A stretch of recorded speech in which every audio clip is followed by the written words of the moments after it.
Hello and welcome to my presentation on the speaking aid device, making communication accessible to all. My name is Joseph Felicado. So what is the purpose of SAD? SAD, speaking aid device, is a tool for communication. It was made to be accessible by people who have speaking or hearing disabilities and to let them communicate easily with other people. So, from an article on Communication Disabilities Access Canada, it said that there are over 440,000 Canadians who have significant speech, language, and communication disabilities that are not caused by significant hearing loss. That is a large amount of people, and what they need is a tool to allow them to communicate with other people and to be able to live normal lives, and that's what SAT is for.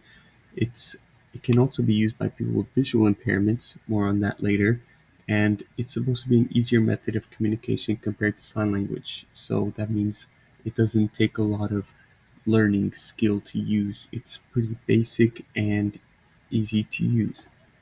So why did I create SID? So some education background. I have a master's degree in mechanical engineering at York University. I have 4 years of co-op and worked at Optimix Engineering Limited for 2 years. So my experiences are my brother was blind and mute, and I have been supporting communities for the deaf, blind, and mute for a long time. So from my brother, I learned how hard it is for someone with communication disabilities to live a normal life and to communicate with others. I know how hard it is for them. My brother eventually did kill himself because of difficulties brought by his disabilities. And so that really was a turning point for me. When I went into engineering, I wanted to be able to use those skills to create something to help people. And that was just like a call to action. I wanted to do something so that nobody had to go through what he did and I did. It's to help people communicate easier.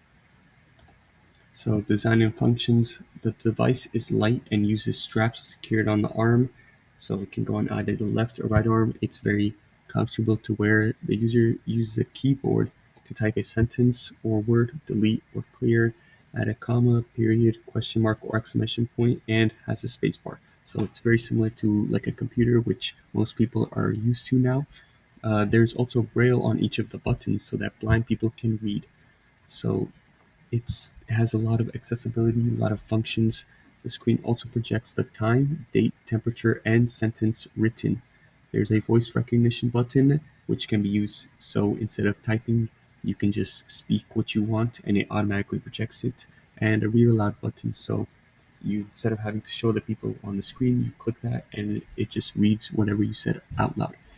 And then there's also a favorite button. By clicking on it, the sentence that you have typed is saved as a favorite, and then holding it opens the favorite list so you can save whichever sentences you use most often or like to use, so then you don't have to constantly retype the same stuff over and over again. There are also arrows that can have similar function. You can scroll between letters, so if you want to delete something or add a space, you can, and you can go to previous sentences. So there's like a sort of history so you don't have to, like I said earlier, keep on typing the same stuff over and over again. It's supposed to be easy to use and to share whatever you want to say, communicate. There's also a slot on the bottom of the straps to hold a cane.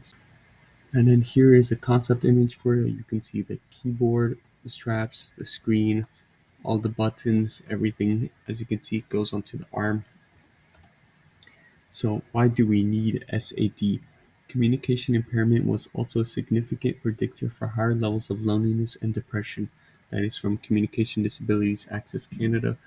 As it says, it's hard for someone with communication difficulties to fit into society and they are often mistreated. It's harder for them to get a job or to make new friends, and sometimes they aren't seen as normal people. But SAD can help make communication possible for them and help break those barriers, create more opportunities for them, and try to make their lives a little bit more normal compared to other people. And SAD was made so that people with multiple disabilities can also use it. So if you're blind and deaf, or deaf and mute, or all three, this device has all the functions available and needed so that you can still use it and communicate properly and efficiently with other people. And here are my sources. Thank you for listening.